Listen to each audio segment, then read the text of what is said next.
Hello. Hello. Hello. As if I'm seeing you on the street or something. Okay. Welcome to Movies You Missed, the podcast where we discuss criminally underrated, overlooked movies lost to the ether of time.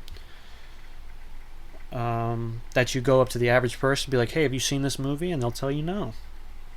Or have you seen this movie? Oh, no, I'm pretty sure it sucks, though. Or, yeah, I remember it sucking. Well, you remember incorrect. Your memories are false. These movies are worth the price of admission, for one thing or another. Yeah, and I guess, we come here to try to raise a certain awareness about these movies. Get people talking about it. Get people talking about them again. Just shine some light on them, I guess. But if you've been listening, you know the drill. So here we are. This is the show. Like I said, I'm your host. This is episode 3 of our sequel summer series, where we discuss underrated sequels, because a lot of people really hate on sequels. Think that nothing can compare to the original. Why even bother watching something that is by design inferior, because it's just trying to follow up or match the energy of something that was really great. Shut up. What are you, a moron? What are you, a total idiot? You're missing out on a lot of good content that way. I actually was talking to someone earlier today. We were talking about the Dirty Harry film series, and I was just like, I actually think I prefer the second one. Second Dirty Harry movie. Can't remember the name of it. It's not Dirty Harry 2. It's something else. But yeah, I was like, the second one, and I think whatever one had Sandra Locke was really good. And he was just like, I haven't seen a single one of those movies other than Dirty Harry. I don't need to. Dirty Harry is good enough. And I'm like, that's a terrible way to think. That's a terrible way to think, I think. Just because, that's like being like, yep, I've seen one action movie. I don't need to see any of the other ones ever again, or that have ever been made before. Bourne Identity, it's good enough for me. I saw Rambo, and I think I'm good. I just don't, that's the thing. I have this podcast, and it's like for things like that, and like people really do be thinking like that, it seems. You know what I mean? Like, people really are just like, I can't be bothered to watch Dirty Harry 2 Sudden Impact or whatever. Whatever it is. I know, I'm not gonna look it up. You guys know. You can look it up if you want to. Actually, whatever that Dirty Harry movie is with Sandra Locke in it, I think I might do on this podcast. Probably not this sequel summer, but next sequel summer. Sequel summer 2? Hotter Than Last Year? Subtitle? That's what we'll workshop that. But yeah, I think I'll add to the list. I'm gonna make a note of that right now. Dirty Harry W/ with Sandra Locke.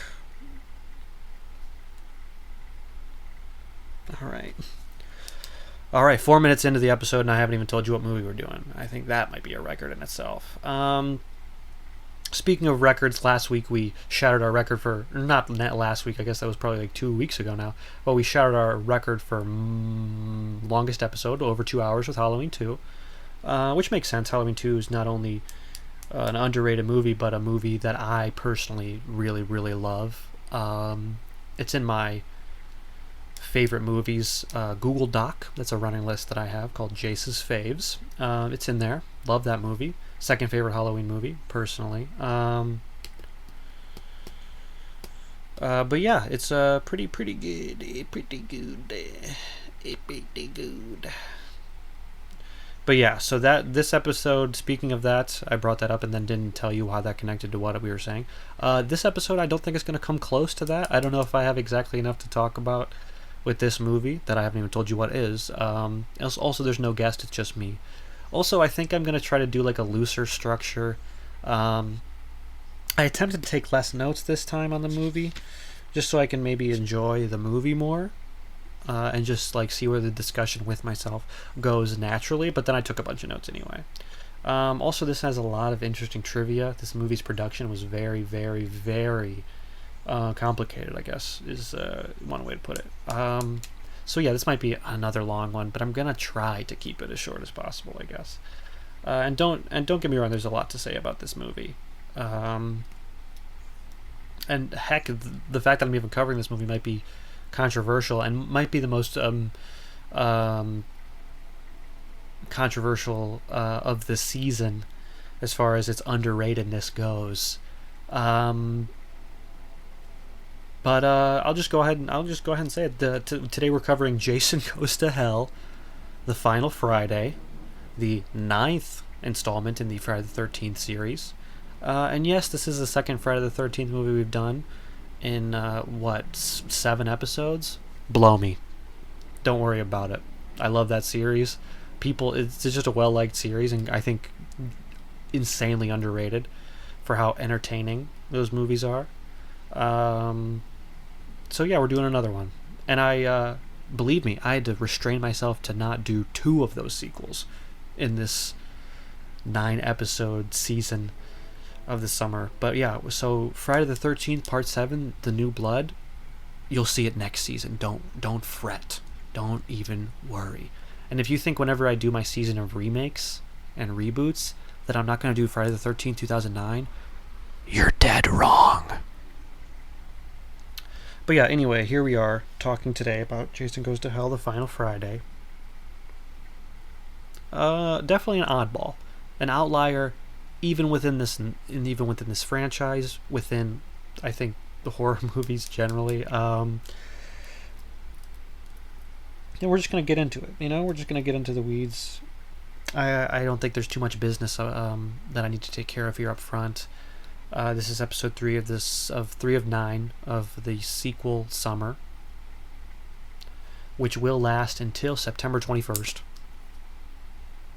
The fall equinox or solstice, whatever that is, because September 21st I think is the last day of summer, and September 22nd is the first day of fall. Maybe, I don't really know, but that's it. And then we'll do something new for like the 3 weeks for Halloween. Then in the winter we'll do something new as well. So yeah, have any questions or comments or concerns, reach out to us at moviesyamissed@gmail.com. Movies YA mist, not like mist as in like a spray, but MISSED, the title of the podcast that you're listening to. And then any links or show notes or anything, just take a look below. So we'll get started here. Jason Goes to Hell is an American supernatural slasher film.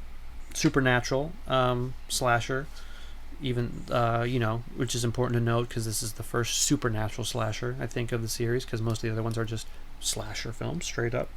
But this one's a little different. It's an oddball, like I said. Directed by Adam Marcus, and written by Jay Hughley and Dean Lorey, and produced by Sean S. Cunningham. And the film's plot takes place immediately after the events of Part 8. Jason Takes Manhattan, though it is not related, and arguably could be said to kind of even ignore the events of that movie, because that movie, if we remember, ends with Jason melting in acid and then turning back into a little boy, which was not explained in the movie and doesn't make any sense. Jason Takes Manhattan is the worst Friday the 13th movie I've ever seen, and I will take that to my grave. I will die alone on that hill among Friday the 13th fans, if I have to. That movie is abysmal, and I know because I watched it like 2 weeks ago. It's really awful. Doesn't make any sense. Pretty much some of the least satisfying kills of the whole franchise, some of the worst acting I've ever seen, and then also it's like an hour and 45 minutes. Too long for a Friday the 13th movie. Trim the fat on that baby. That one, a lot of that stuff should have been left on the editing room floor. Even though I will say a highlight, obviously, is Julius getting his head punched off by Jason at the end, and then Mr. McCullough getting drowned in toxic waste garbage. But yeah, so this movie takes place immediately after the ending of that movie, supposedly. And it follows the spirit of Jason. You heard me, the spirit of Jason, not Jason Voorhees himself. As the spirit possesses people in order to keep killing people after his death. And in order to resurrect himself, Jason must find and possess a member of his bloodline. Jason has a bloodline? But he can also be permanently put down and killed forever by one of his surviving relatives using a magical dagger. Yeah. Woof. That's a lot to unpack. Much more complicated and convoluted, some may say, than the usual plot of teenagers come to Crystal Lake, Jason kills them. There's a magical dagger involved. You heard me right. And Jason is dead for a lot of the movie. Or is he? Pretty nuts. The film was released in 1993 by New Line Cinema, who acquired the rights to the character of Jason following the abysmal box office returns of Jason Takes Manhattan. So Paramount had the rights to, Jason Friday the 13th. Starting with, I think, number 2 or maybe 1 all the way through 8, and then with Jason Takes Manhattan, that was the horse that broke the straw's back, as I was about to say. The straw that broke the camel's back, and Paramount said, we're finished with these, and then New Line bought the rights. And then New Line Cinema and Sean S. Cunningham produced this movie in 1992, and it was released in 1993, grossing $15.9 million against a $3 million budget. So again, still recouped his money and then some, but again, didn't make a lot of money. The second lowest grossing in the series after Takes Manhattan. So this movie, not necessarily a success. Some could attribute that to how badly Jason Takes Manhattan did. And after you see that horrible movie, why would you see another one? Especially, I think it was maybe like 4, maybe 3 or 4 years later. So it'd been this was the biggest gap, I think, between Friday the 13th movies since, the first one came out, because I'm pretty sure they came out like every single year until 1988 or 9, and then stopped for a couple years as a result of how bad that movie was. Sorry, I'm getting a little low on the volume. I'm going to turn myself up a bit. Oh yeah, this movie was helmed by Adam Marcus, then a 23-year-old, nobody. I don't want to say nobody. That kind of has a negative connotation. But, he is was inexperienced, 23 years old, older than I even am now. And I think he went to the Tisch School of Arts. And he never directed a feature film before, I don't think. He would go on to direct Texas Chainsaw 3D, which came out, I think, in the early 2010s, 2013 maybe, which is a movie that I was considering for sequel summer. Because as far as sequels go, I think that movie is not that bad. It's a direct sequel to the original Texas Chainsaw Massacre, and it has some interesting twists, some good acting in it, interesting kills. But yeah, he would go on to co-write that. But that's like 20 years after the release of this movie. But yeah, it was written by Jay Hughley, also known by his stage name Cletus Maggard in the Citizens Band. You heard me right. He also wrote for Magnum P.I. And then also Dean Lorey, who wrote the movie Major Payne. And then wrote for Arrested Development and iZombie. So the exact wrong people you want, I gotta say, the exact wrong people you want writing and directing a Friday the 13th movie. Someone who's never directed anything before. And then 2 people who are weird comedy writers.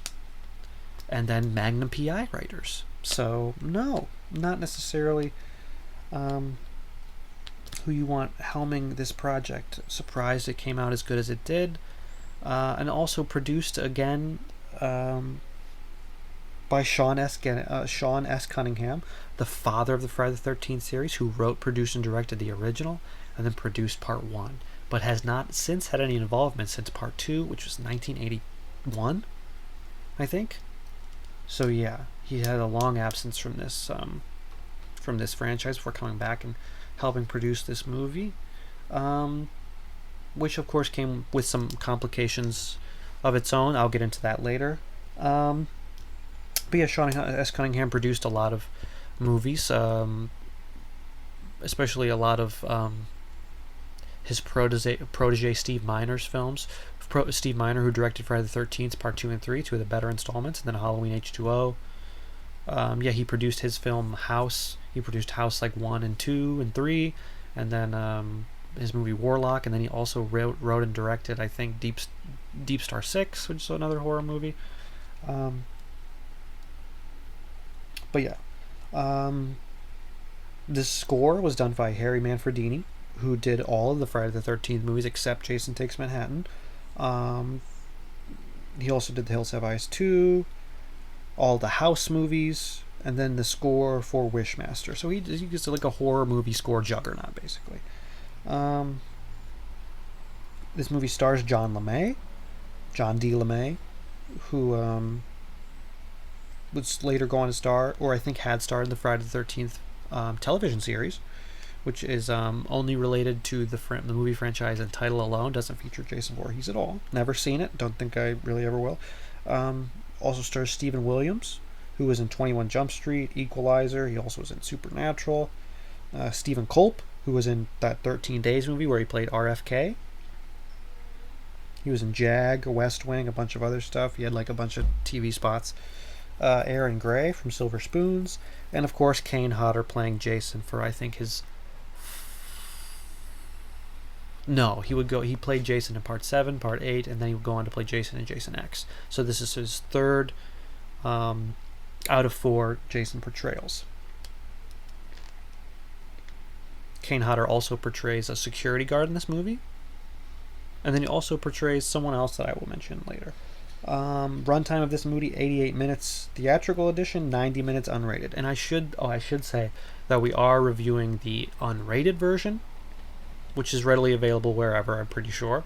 And also just it adds 2 minutes, I think, in disgusting violent kills that were cut from the theatrical edition. So it definitely ups, I think, this movie's grade by maybe a whole letter grade, having those kills in there.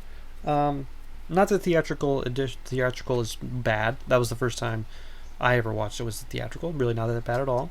Pretty good.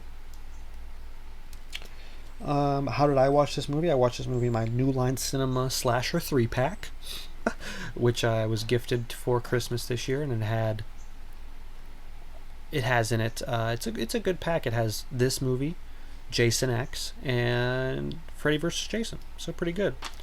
Because I have a DVD pack that has the first 4, a DVD pack that has parts 5, 6, 7, and Takes Manhattan, and then I have the 3-pack that has this one, Jason X and Freddy vs. Jason, and then I have the remake on unrated DVD. So got all of them. But this movie is also available on HBO Max to stream, and I'm sure you can buy it on Amazon Prime or iTunes, whatever you would prefer. Oh yeah, let's go. What are the scores? What are the scores on this one? IMDb 4.1 out of 10. Whew. Rotten Tomatoes 16%, so truly abysmal. Voodoo 3.4 out of 5. All right, and then 74% of Google users liked this movie. So kind of mixed bag, of course. Google users, of course, are always a little bit generous, it seems. Voodoo is surprisingly generous, though. But yeah, IMDb and Rotten Tomato especially 16%. Whoa. But yeah, and that connects to why you would miss this movie. I think if most people saw these scores or read any review, they would probably hate it. Or not hate it. They'd probably be like, "Yeah, I'm not watching that." No, thank you. I think I'll pass on that one. So why did you miss this movie? If you went to go find it now, I think you would see that critics and fans despise this movie. It was utterly panned by critics and fans alike when it came out, and people still bash it to this day. if you listen to other horror podcasts, they will talk badly about this movie. As much as I love the podcast with Gorley and Rust, which is a famous, not famous, I guess, but very popular horror movie podcast. You listen to the episode they did on this one when they did the Friday the 13th series, and they just kind of bash this movie a lot, as like a lot of people do, of course. So it's not, like I said, it's not uncommon. But yeah, if you were to try to come to this movie today, you'd be like, people hate this movie, even people who like the series, which the series is kind of filled with a lot of movies that people don't really like anyway, generally. So yeah, I think that would keep people away. Especially because it's a kind of, like I said, it's a change in the framework of Friday the 13th. It's not really set at a summer camp. Jason Voorhees is not a physical character. So like, I think people kind of get, you're allowed to like what you like about the Friday the 13th series. People seem to really like that kind of mold where it's Jason and he's hunting people at a summer camp, and when they kind of get away from that, people don't like it as much. We saw that with Jason Takes Manhattan.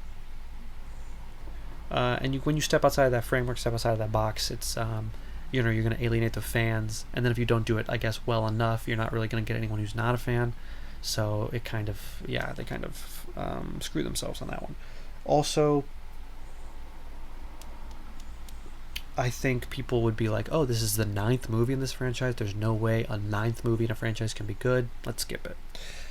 And then I think a lot of people were like really disappointed in Jason Takes Manhattan.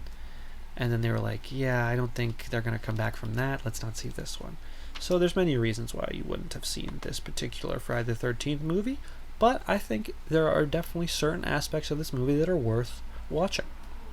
Like I said, like certain aspects of this movie are worth the price of admission. You know what I mean? Like I've seen this movie twice in the past year and a half, because I think there are a lot of things about this movie that are definitely redeemable and definitely very interesting, especially the unrated version. So yeah, I mean, I guess we can definitely just get into this movie, go through it beat by beat as we do. So just starting off, you can't be. I mean, as much as it is a change to see at the beginning of a Friday the 13th movie, seeing that New Line Cinema logo. Oh man, that New Line Cinema logo like ruled my childhood. When you would see like the pieces of whatever that thing is, where they're like cut. If you would see that thing start to fall, and then the film, and then it's like that deep blue, and that music builds. Man, that logo is just like I watch that logo formulate, and I'm like, this is gonna be a good movie, and it's just like I'm like, it gets me geared up. You know what I mean? And I think production companies really know that too. And some of them, especially back in the day, had like these killer logos and killer like logo sequences. Some of these, like, I don't know, production company logos like Bad Robot and like Scott Free, I'm like, this is lame. Blumhouse, a little too scary. But like this one, Paramount, TriStar, Columbia, killing it. Orion. But yeah, this movie starts with like beautiful shots of what is obviously Crystal Lake, like it's just like showing very picturesque, like gorgeous like overhead shots of Crystal Lake, probably best it's ever looked, truly. And it looks very serene. And then of course you see that there's cabins there.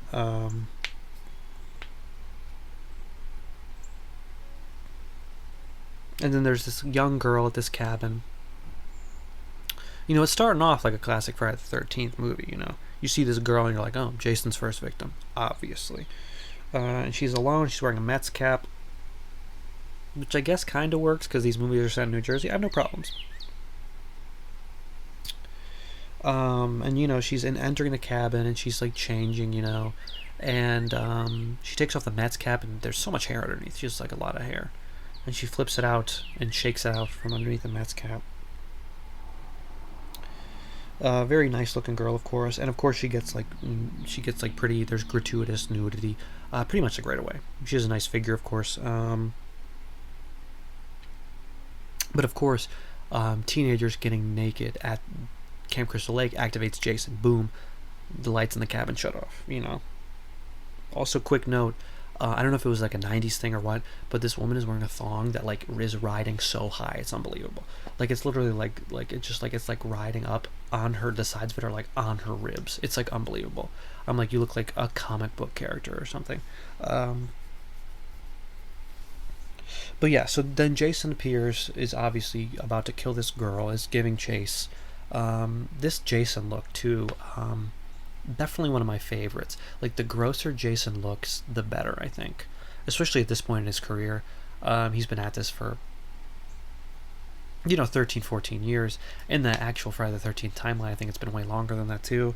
Um, and he just looks real gross. His head is like swollen and like orange looking, and it's kind of like growing around the mask. It's like tumorous almost. It's nasty. Um,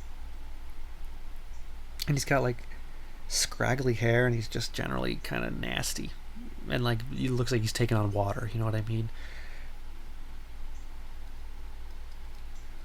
But yeah, so Jason gives chase to this girl, who's like running away from him, and then it turns out that Jason is actually falling into a trap set by SWAT and the FBI. This girl was actually a decoy, and she was bait, um, and Jason is lured into this field, this open field where these lights, these like big floodlights, come on, and they're like, freeze, fire. Well, they don't tell him to freeze. They're like, girl, get down, and then all these SWAT team and FBI dudes just shoot Jason to shit, dude. It's crazy. It's definitely definitely like a huge twist, and definitely a subversion, I guess, of your expectations, because this kind of thing has never happened in Friday F-13, a Friday the 13th movie before, is police and government giving a shit about Jason. But I mean, of course, he's killed like 1 million people at this point, so it doesn't even make sense that like no cops or larger law enforcement at work would be at play here, other than like the few cops he's killed, here and there. But yeah, they shoot him to shit with machine guns.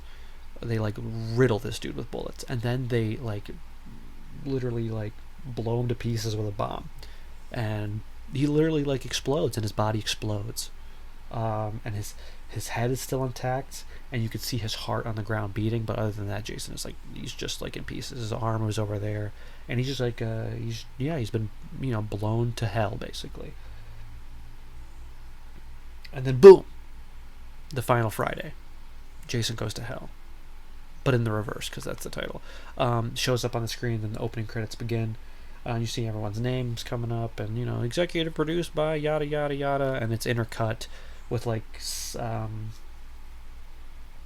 scenes of Jason being taken to a morgue, so they can perform an autopsy. This morgue is located for some reason in Youngstown, Ohio. Even though they definitely could have easily just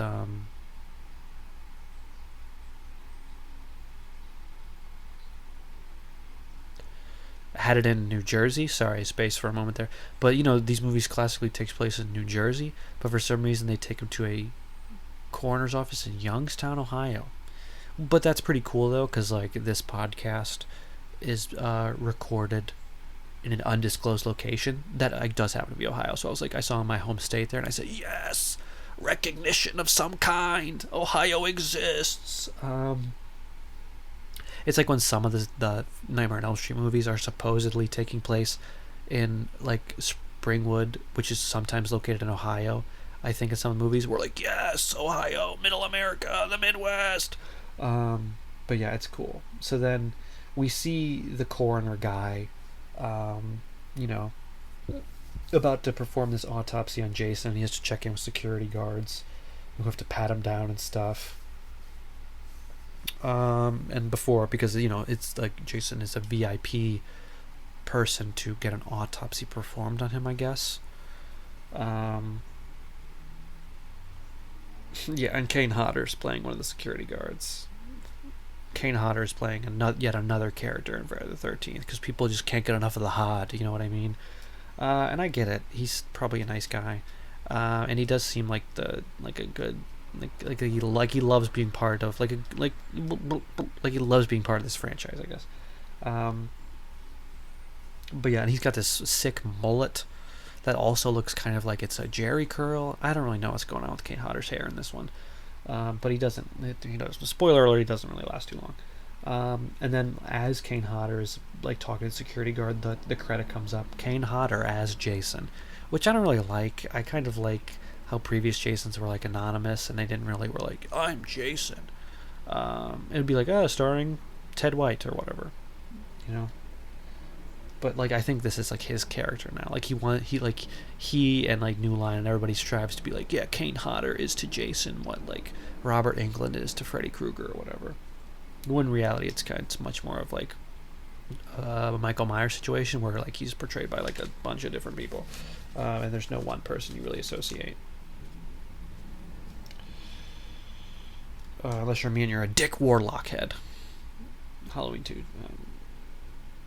But yeah, the credit comes up. Harry Manfredini doing the score, which is great. Manfredini is back after being absent. Jason Takes Manhattan, which is terrific because he's done all the other F-13 movies, and he's really just he's terrific. He's amazing. He created the classic shh shh shh kind of thing, and the Jason theme as he's walking up, which is he's great. He's an essential part of this franchise, I guess.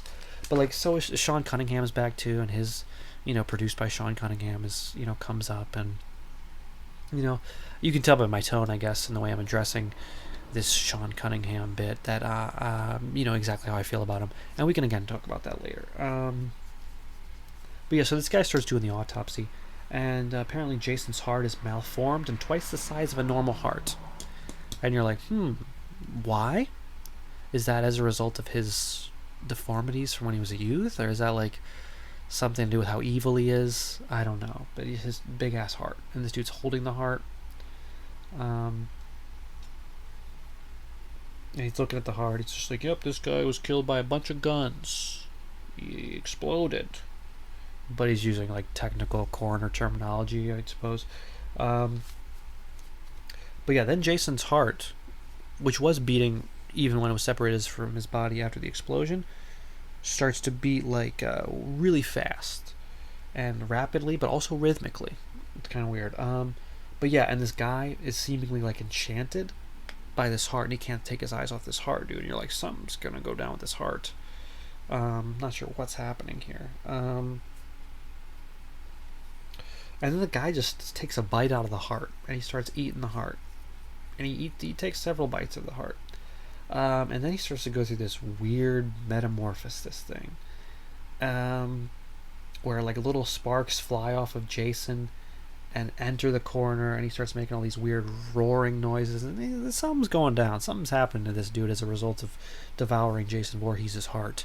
And like I guess I forgot to mention, my first interactions with this movie, I mean, I saw it for the first time like maybe a year ago, but I think I remember I don't know, and I guess this is kind of like, I think this is really cute. And probably is why I love movies so much. My mom and dad, whenever they would watch a movie, they'd send us kids to our room upstairs so they can watch a movie in like the main room. It only happened like maybe like once a week, maybe on like Saturdays or Sundays. And I remember when I was a kid, I would make my mom, like in the morning before school or like after school depending, I would make her like give me a synopsis of the entire plot of the movie. And my mom is already kind of like, as much as I love her, she's like very long-winded, and she can make a 5-second story turn into like 15 minutes. So she would really just like describe every single aspect of the plot, and it was literally like I was watching it myself. It was awesome. But I remember they watched this movie maybe like 2004 or something, 2005. I was like a very little kid, and then she described like this part of him eating the heart, and I was like, what? No way, that's gross. Why would he possibly eat the heart? And she was like, I really don't know, and I'm not sure I do either. I'm just kidding. But yeah, so that was my first experience with this movie, and I remember this part specifically. I was like freaking out. I remember the description of this movie was just like, I was just like, that sounds like the greatest movie ever, and I still kind of feel that way. But yeah, so it flashes then to the assistant, the coroner's assistant, who's actually played by writer Dean Lorey, who's coming in, and he's like, "Here, I got the food that we ordered. You don't want this autopsy yet?" Totally ignoring that this guy has blood all over him coming from his mouth, and then he's like breathing really heavy and being weird. He's just gabbing, talking, discussing how much he hates Jason Voorhees and how much he thinks Jason's a pussy, basically. And how he wishes, this is a direct quote, that he could take a big mango-sized crap on Jason's mask. And he's just spewing a bunch of stuff because, like, you know, he's a coward wimp, and he's like, I can say whatever I want to Jason Voorhees because his body's here and he can't do anything to hurt me. Little does that guy know Jason Voorhees has possessed his boss, and he's in that doc's body now. And the doc takes a probe and he jams through the back of this guy's head and then mangles this dude's face by crushing it on a grated table. First kill of the movie, aside from Jason, I suppose. Pretty good. Pretty solid first kill, gotta say. So yeah, that's the first kill of the movie. Pretty good first kill, like I said. I want to say his face being smashed into the grate like that, and seeing like all the meat chunks and stuff get like, he basically gets pinheaded. You know what I mean? How Pinhead has like those lines and stuff, like his face was molded into a grate. Yeah, he gets pretty roughed up. First kill of the movie, and I want to say that's probably only in the unrated version, because I doubt they would show that in theatrical because it's really pretty gruesome. But yeah, so the coroner, after killing this guy, and you know he's possessed by Jason, so Jason's like, I gotta get out of here, gotta go back to my homestead. So he exits the coroner's office room, whatever, the autopsy room, and then the security guard's like, "Hey Doc, where are you going? I thought you were doing an autopsy on Jason Voorhees." And they're like, you know, they also start dragging Jason, and then Kane Hodder, who plays Jason, is quoted as saying, "Jason was a big old pussy," which is like, you know, I guess a kind of tongue-in-cheek, because Kane Hodder literally is Jason, calls himself a pussy, basically. But then we cut to an American Case Files, which is like a fake news show, I guess. Fake Dateline-esque guy, Chris Hansen-esque wannabe, being like, yeah, what happened? The Jason Voorhees coroner is missing, and he reveals that the security guards, Hodder being one of them, were brutally murdered immediately after the scene we just saw in Jason's escape. So it's like, man, these two security guards, dead. This coroner's assistant, dead. This coroner, missing. What happened? Where's Jason's body? This guy also reveals that Jason was born in 1946, making him 47 years old in this movie. And that he has, at 83, he's killed over 83 people. So that's, I guess, the official canon count as of this movie is 83. And I guess Freddy versus Jason and Jason X would, of course, tack on like more, and we can keep that tally going forward, I guess. So far in this movie, though, that makes 4 deaths, including Jason's. And this American Case Files show, which is hosted by Stephen Culp, RFK guy I mentioned earlier, who was also in the show Revolution, season 2, I think. He's interviewing this guy named Creighton Duke, who for some reason, who's played by Stephen Williams, the guy I mentioned earlier who was in Supernatural and also 21 Jump Street, where he played like the kid's boss or something.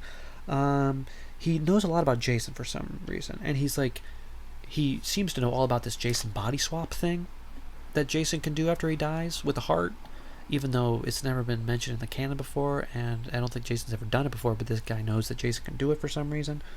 And he also says that he knows about a ritual to kill Jason, and he'll do it for $500,000. So this guy, basically just, you know, he's summing up what's going to happen in the movie from here on out, and explains kind of what's going on. He's like, yeah, this is just common knowledge. Yeah, there's a lot of notes I write down that I immediately write down that I end with 3 question marks, because I was like, Creighton Duke implies that JV has swapped bodies before, question mark, question mark, question mark.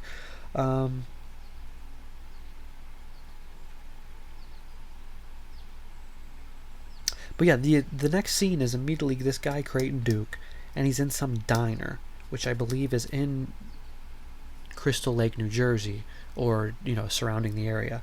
And it's cutting to him trying to recruit some waitress that we've never seen before, played by Erin Gray, to help him kill Jason. Pretty inexplicable stuff. This woman's name is Diana, and Creighton Duke warns that he, meaning Jason, is coming for her and her daughter, and that she needs to help Creighton stop Jason. But it's just like, why? Who is this woman? Why do you need this woman's help? You're obviously a cool bounty hunter. Creighton Duke, by the way, dressed like a cowboy, like an old-fashioned bounty hunter from like Red Dead Redemption. And then Diana goes up to this guy who's also at this diner, because it's midday, but everyone is hanging out at this diner for some reason. No one works anymore, I guess. And this nerd guy, played by John D. LeMay, his name's Steven. And she's like, Steven, I need to tell you something. Come over tonight.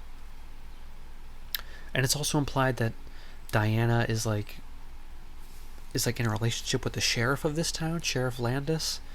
And that she is somehow knows the Steven guy, and it seems like a very close-knit diner for some reason. But you've never seen any of these characters before in these movies. So you're like, why do I give a shit? And this movie's, I gotta say, it's jumping all around now. So Steven picks up this, these parts. I'm like, man, it's following a lot of characters I really just met 2 seconds ago, and I don't really know why I'm following them. So it gets a little hard here. But whereas I think like that, Jason getting blown up and then transferring his body into that corner, I'm like, this kind of at least tracks. I understand that these are kind of one-off characters, and no meaning is really being put on them, except for they're telling the story of how Jason is being resurrected. But then you're like, there's a lot of non-Jason scenes in a row that I'm like, I don't really know who these people are or why I'm supposed to care about them. Because next it goes to Steven, again, who we just met in the diner, played by John D. LeMay, he has these round glasses, and he's wearing a Letterman jacket, even though he's obviously like 35, and he's like picking up hitchhikers on the way, obviously, I guess, to Diana's house, and he drops them off at Crystal Lake. And there's like some, again, tongue-in-cheek lines about, oh, you kids going up there to practice safe sex, or you guys gonna go up there and have unprotected sex, do drugs, then get murdered by Jason? Ha ha ha. And she's like, no, we're gonna go up there and do those things and not have to worry about Jason because he's dead. Little do you know. But yeah, and then it's 3 people, a couple and then a girl, and the girl wants Steven to stay, but he doesn't because he has to meet Diana, which I guess shows that he's like a responsible guy and kind of a nice guy. His characterization's a little off. So he drops them off at Crystal Lake, and they skinny dip, which, I've never even been in a situation in my entire life where I've skinny dipped before. I don't know how prominent skinny dipping is in reality, especially because, these aren't even teenagers necessarily. These seem like young adults. So the fact that, it's like, hey, let's go skinny dip with our other single friend. This couple is like, let's go skinny dip with our other friend. It's just weird. I don't really get it. But yeah, so this couple, and one of them I think is I've seen this Michael Silver guy before. I can't remember where though. But he and this couple start to get a little frisky, and they're like, "Hey, friend, can you beat it?" And she's like, "Yeah, I'll just sleep outside. You guys can have the tent." So then that girl literally tries to go to sleep in a sleeping bag outside the tent where her friends are obviously having sex. Which I don't know. Are people really this comfortable just hearing and seeing by the firelight that their friends are getting boned? I just don't really see that happening. I'd be like, yeah, can you not do that while we're all together? This is super weird. But yeah, she can't sleep, obviously, because she's sleeping outdoors in a sleeping bag on the hard ground. And her friends are literally getting down and dirty, doing the nasty, right 7 feet away from her. So she gets up and she walks off alone for no reason other than to get away from her friends. But hey, you're at a camp alone. It's scary. But yeah, then this coroner dude, possessed by Jason, coming back to his homestead, slices this girl up with a scalpel and kills her, which is not a very good kill, I must say. But yeah, so then there's this whole thing where we cut to this couple in this tent having sex, and it's actually a pretty intimate, not, I don't want to say graphic, but because you don't really see that much. I mean, you see the girl topless, I guess, but like you see a real time like 2.5 minutes of these people having sex, and you're like, man, should I leave the room in my own home where I'm watching this movie, because this seems like I shouldn't be here watching this. It's like almost softcore pornography. And there's this funny scene where like there's this funny part in the scene where this girl is like, blah blah, go get a condom, and then she does, and then she comes back and she's like, oh, I hate these things, and then the guy's like, oh, I hate these things, they're so stupid, and she's like, fine, don't use it, and they just throw it away outside of the tent. And there's this funny thing where Jason in the doctor's body is then seen stomping on the condom as he makes his way over to these teenagers, and it's been alluded to that that's why these teenagers dies, because these because they chose to have unprotected sex, and it's like hey, it's like an after school special or something. But yeah, this kill, I gotta say, the next one is probably my favorite kill in the whole movie. Definitely a contender. It might contend with another kill later, but and it's of course really graphic because we're watching the unrated version. Like, so like Jason in his coroner's body, JV coroner, basically Jason Voorhees coroner, JVC, John Claude Van Damme. What am I talking about? He takes like this pointy broken road sign yardstake thing. It's like metal and it's long, and he takes it and he like jabs it through this girl's torso as she's like riding this guy that she's with. And it goes right through her chest, and you see the whole thing. The effects are actually incredible. I actually didn't even bother to do my due diligence and look up who did the effects in this movie. Oh no, I think it's Greg Nicotero, I think, in his company, because it looks really great. But then you see it stab through her, and then he like yoinks it like up through her midsection out of her shoulder, and you see her like split in two, and you see her insides, and you see the guy like get blood all over, and he's freaking out. It's awesome. But then you don't see what happens to him, but it is sick. So yeah, these teenagers are dispatched very quickly. So that's that makes 1, 2, 3, 4, 5, 6, 7. So that's 7 kills in this movie, counting Jason's death so far. Yeah, she's like ripped in half. It's crazy. But then the guy obviously is killed too, but it doesn't show what happens to him, and you never go back and see his body. These teenagers, young adults, hitchhikers, never mentioned again. So then you see Diana. She's like taking out the trash at this diner where she works, and then she's being stalked by the coroner.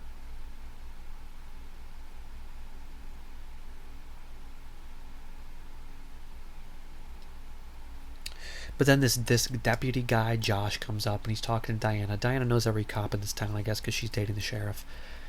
But they're having some problems, and she and Josh are talking about it. He's like, don't worry, you and the chief will work it out, I'm sure. And then Diana's like, oh, okay. And then Diana goes inside the diner. And then Jason, in this coroner's body, I don't want to keep saying that. I'm just going to say Jason. But you know who I'm talking about. I'll tell you if he changes body. He's in the coroner's body right now. He rolls up, and he like... before that, Josh's woman rolls up, and she's in a car, and she's like, hey, Josh, let's roll. I'm trying to bone now. And Josh is like, okay, and he gets in the car, and then Josh's woman is about to get in the car, but then Jason rushes up, crushes this lady's head in the door of the car, and I guess takes Josh hostage. So Josh is kidnapped and taken to the Voorhees house, which again... What is the Voorhees house? It's never been mentioned before in all of these movies. But I guess it's meant to say that, oh, Pamela Voorhees and Elias Voorhees lived in Camp Crystal Lake, off the lake, in this old house. And there's actually a mailbox outside this house that says Voorhees, but like really embarrassingly. And this is like probably the biggest gaffe in any movie I've ever heard of. Voorhees on the sign is spelled wrong. It's spelled with 1 O instead of 2, which is like obviously huge fuck up by like these production designers and editors. Like, how do you even do that? But yeah, they go to the Voorhees house where Jason has tied up Josh. For some reason, has shaved him, and I guess is going to transfer Jason's essence into this Josh guy, even though literally Diana was right there, and you could have got Diana very easily. Don't know why he didn't even try it at all, and he went for the next best thing, which was Josh, this deputy guy who now has no mustache. I don't know. This scene doesn't make any sense, and Adam Marcus has been, it has said on record, in like the Crystal Lake Memories documentary in the book, that he's like, yeah, I just put that scene in there just to make people question why is this scene in there, just to get people to think. There's no real answer, which you suck, no offense, but so yeah, okay, so then, sorry, burp, just so you know. Then it looks like the coroner kisses Josh. He like opens his mouth real wide and just goes in for a huge open mouth kiss, but I guess he's just transferring Jason's essence or something. Pretty weird looking, unexplained. Very homoerotic, I guess. But yeah, you're like, why doesn't he go for Diana? Why didn't he go for Diana then? If you were wondering that, don't worry, he does. In the very next scene, Diana's at her house and she's on the phone with what is explained to us as her daughter, Jessica, who also has a baby. I don't know what the exact timeline is here, because this actress who plays the mom and the actress who plays the daughter are maybe 10 years apart, and then this young girl has a daughter already, a little baby, and they're talking about like Steven and this girl's life, because this girl is actually dating the guy from American Case Files, Robert, what's his name? Robert Griffin III? No. Robert F. Kennedy? No, it's something. It's maybe Richard? Maybe Richard? Robert? Richard? What am I doing? This is Stephen Culp guy. His name is Robert Campbell. After Robert England, actually, and Bruce Campbell. So his name's Robert Campbell. She's the host of American Case Files, and he's actually dating Diana's daughter, Jessica. And it's also explained during this little brief phone call that Steven is the nerd. John D. LeMay's character is actually the father of Jessica's baby, and I guess that's how Diana knows Steven, because it's like, was her previous son-in-law or just the father of her grandchild? I don't know. This phone call's like literally like a minute, because Josh bursts in. He literally just walks in, I guess, to Diana's house because the door was unlocked. He just appears in the living room and starts choking her out. And then the phone hangs up, and Jessica immediately calls the police because she's like, oh man, my mom sounds like she was in trouble. But yeah, Josh, aka Jason Voorhees, because Jason Voorhees' soul is now in the mustacheless, not police officer, the other one, sheriff's deputy Josh. But Diana actually turns the tables on Josh/Jason Voorhees by taking a gun out of a little side table that the phone is on, and she just blows Josh's brain straight out of his head. It's pretty nuts. Definitely didn't see that coming. It's also worth noting that every time you see a reflection of the person Jason is possessing, you actually, in the reflection, you see Jason. And this scene demonstrates that, like, Diana, actually, if she looks at the reflection, sees Jason. So the reflections, for some reason, appear as Jason, even though he's in the body of someone else. Don't really understand why. It's just Jason Voorhees magic, I guess. But yeah, so guess what? Josh/Jason isn't dead, because, I mean, why would he be? It's just a gunshot wound to the head. He literally was blown up earlier. This man is just a vessel for evil at this point. I don't know what you could possibly do to kill this guy. So yeah, Josh's/Jason's eyes open, and then he grabs Diana's ankles as she's stepping over him, and But yeah, so then Josh gets on top of her, and he opens his mouth wide like earlier with the kissing thing, and then he tries to deposit like a long black looking slug in her mouth. So I guess Jason's essence is like a weird black slug. But she's momentarily saved by Letterman jacket wearing Steven, who is arriving at Diana's house just in time, who tackles Josh off of her. But then Josh, obviously, Josh manhandles Steven real bad, slams him around, and then kills Diana by throwing a knife at her back. It's pretty crazy. But then Steven successfully stabs him with a fire poker, and then he jumps out the window. But then the cops that Jessica called stumble in, and it's the sheriff guy that Diana was supposedly like intertwined with romantically, and he actually arrests Steven for the murder. Even though there's obviously a broken window, and there's probably glass and stuff and blood probably down in the grass below, but I guess that's just, police. Oh yeah, and there was this weird scene where Jason, once killing Diana, has a hold of Steven, is about to strangle him to death, but he sees his reflection and he sees that it's Jason and is for some reason shocked by it, to the point where he lets Steven go, giving Steven the opportunity to stab him. It's like, you're Jason. Why are you so surprised by your own reflection? That doesn't make any sense. Like, he literally looks at the mirror, sees Jason, who he knows himself to be because he is Jason possessing Josh's body. And then he's like, whoa, Jason? Yeah, bro, that's you. What's so shocking? That doesn't make any sense at all. Like, maybe if you were looking at the reflection and seeing Josh, and be like, oh man, I look weird. But no, you're seeing Jason. But yeah, so we then cut to Steven getting thrown in a jail cell by this sheriff's deputy. There's a million sheriff's deputies in this Camp Crystal Lake town. And he's thrown in jail by this guy, this like young deputy that he seems to know. Maybe they're friends or something. But yeah, and in jail he meets Creighton Duke, who I guess was arrested earlier by the sheriff for harassing Diana or something.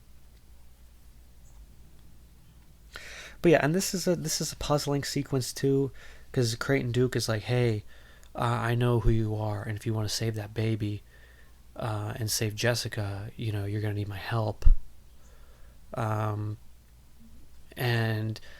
Creighton Duke is like, I have information, but it isn't free. And it's like, Creighton Duke, do you want to kill Jason or not, dude? Like, why do you, like, you seem to have a vendetta against Jason, but it seems like you only want to kill him if you gain something from it, like money, or in this case something weirder. And it doesn't make any sense. Like, how strong are your convictions about killing this guy if you're like, I'll only do it for money? You don't really. Then why have a past with Jason then? What's your motivation? But yeah, so Creighton Duke actually is just like, Steven, this information is gonna cost something. I'm gonna need to break one of your fingers to like show that you're tough enough and that you deserve the information. He breaks like two of Steven's fingers, and like, it's like, yeah, I don't really get that. Duke reveals that Jason can be reborn by possessing a Voorhees, which in this case would be Jessica, who is actually Jason's niece because Diana was Jason's half-sister. So he tried to possess Diana earlier and put that black slug in her mouth because it would have allowed him to be reborn in his Jason body, which doesn't make any sense, because like, I don't understand I don't understand the magic there, really, but I'm not going to look too deep into it. He needs to inhabit the body of a relative in order to be fully reborn and become the Jason that we know and love, who's truly unkillable. And until then, the hosts will like gradually wither away and die and become diseased because they're harboring true evil or something. And then now, because Diana is dead, Jessica and the baby are the only options. Because again, I guess Diana is Jason's half sister, and they don't really explain on what side, if it's Pamela Voorhees' child or Elias Voorhees' child. And their last name is Kimball, Diana and Jessica Kimball. So again, I don't really know what's going on there. But Creighton Duke also says that Jessica is the only one that can kill Jason for good, using a magical dagger. And then if Jason's killed by one of his blood relatives, then he will be gone for good. And he's like, yeah, you gotta go help Jessica or whatever. And then Steven takes his sheriff's deputy friend hostage and takes his keys and breaks out. That being said, he doesn't break out Creighton Duke, which I actually was so confident that he was going to also break out Creighton Duke that I literally wrote down, yeah, Steven and Duke break out. Because Steven gets the keys, but then doesn't break out Creighton Duke, and then Creighton Duke isn't like, hey, break me out as well. He just stays in jail.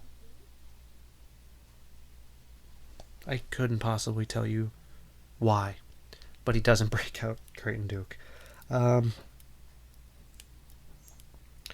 But yeah, there's an earlier scene too that I forgot to mention because it was a bit boring. One of Diana's coworkers, a young girl named Vicky, I guess is friends with Jessica, and Vicky is watching the baby while Jessica and Robert Campbell are at the police station. So Vicky just has Jessica's baby, and for some reason brings it to her shift at the diner where they all work. And I guess the diner is owned by some colorful characters. There's a broad, stocky, loud, tough woman and her small, weaselly little husband. And they have a child who also works there who is like a fat kid with a mullet. Husky kid with a mullet, whatever. It's like, I'm sorry, I don't mean to say fat, but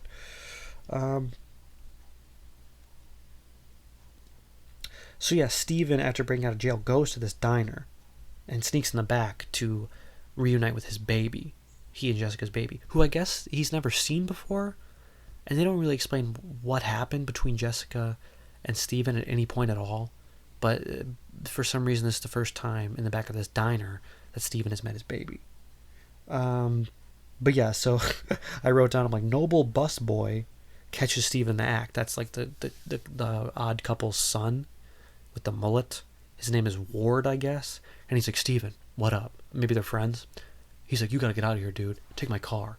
And he gives Steven his keys. It's a pretty righteous thing to do, man. Pretty nice guy. But then Steven immediately heads to the Voorhees house, I guess, to like investigate this connection that Creighton Duke is positing between Jessica and Diana and Jason Voorhees.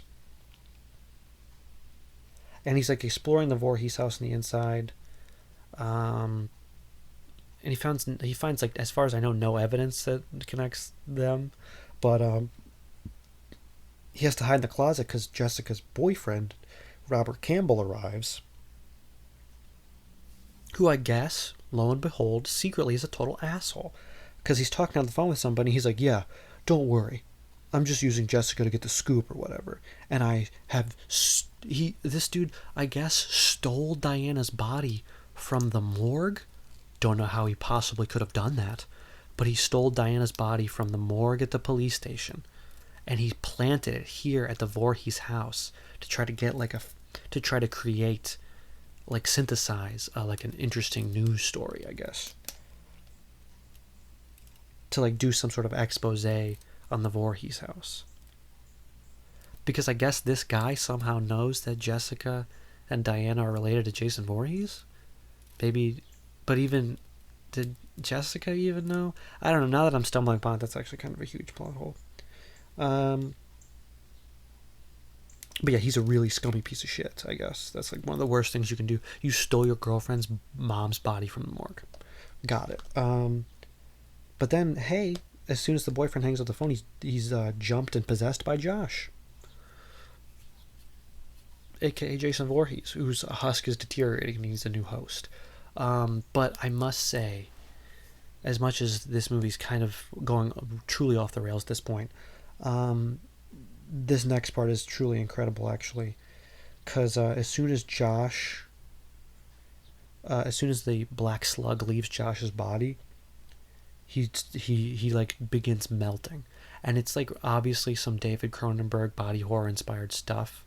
I think this whole movie was like taking a bite out of the Cronenberg apple, and because Josh begins melting, and it's definitely just like this disgusting, gruesome melting where like his flesh and eyeballs and stuff are melting, and he's like falling on the floor, and then he gets up, but his jaw stays on the floor, and it like detaches from his head, and it's really gruesome, and the effects are incredible. And of course, this is only in the unrated version because it almost made me Ralph, dude. It almost made me puke. It was so gross. I wrote that it was literally bonkers.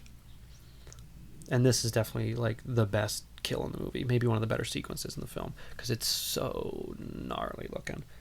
But yeah, I guess after the slug leaves the body, we didn't see this with the coroner, but I guess the body just fucking explodes basically.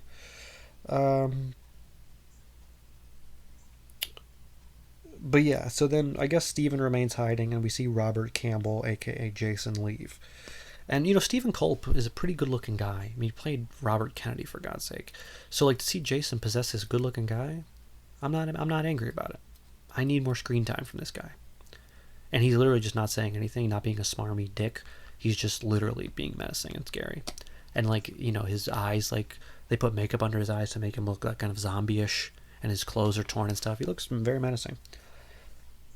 So then we cut to Jessica, who's at her house alone, and she gets like a weird vibe, I think, and then she's also like, "Where's my baby?" So then she goes to leave the house, but guess what? Robert Campbell / Jason is there, and we actually, the way we find out that he's there, it's actually a pretty cool sequence because Jessica gets in her car and she starts it, and you see the brake lights come on and they highlight like Robert Campbell's like lower torso, like chest and like lower torso, which is like a tie, like a bloody white shirt and tie with suspenders. And you're like, oh shit, he's right behind her. That's scary. But yeah, so then Robert yokes her out of the car, starts to strangle her, and it's like trying to like, you know, here, trade worm. Be like, here's the worm. Here's Jason's entity. Here's his soul in your body. But you know, Steven shows up, and he gets he's like, listen, we don't have time to explain. You got to get in the car now. And he gets her in the car, and then he backs over Robert, runs Robert over a couple times. Squish, Robert's body mangled. But you know, she's of course freaking out because she has no idea why Steven just pulled her away from her current boyfriend and then seemingly murdered him. So Steven relays everything that we know about how Jason Voorhees is her uncle, and that she has to kill Jason with a magic dagger before Jason possesses her body and becomes whole again and becomes immortal. And of course she doesn't believe him. She acts like she does at first, but then she proceeds to beat the crap out of him and throw him out of her car, which I was like, yeah, that makes sense. This actually makes a lot of sense. This is the only logical thing that any person would do in this situation. Because, like, I just said that stuff, and it sounded completely ludicrous.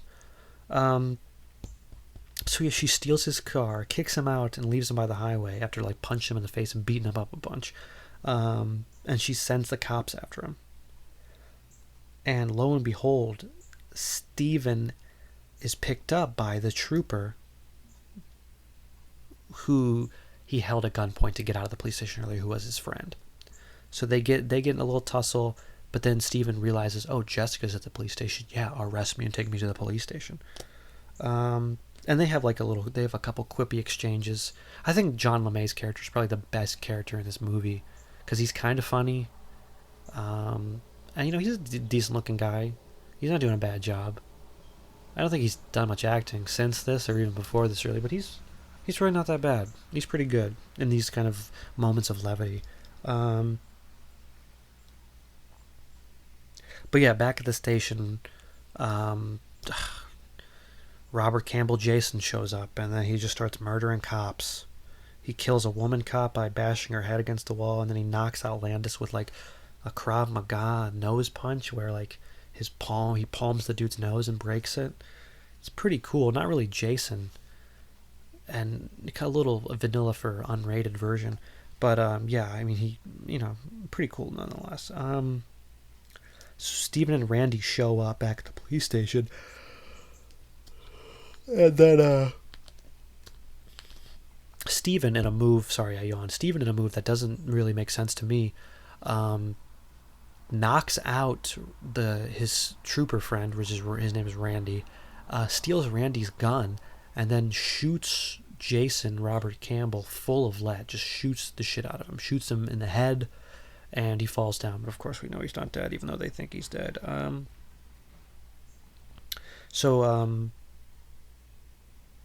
Steven and Jessica escape with Robert Campbell, Jason, momentarily incapacitated.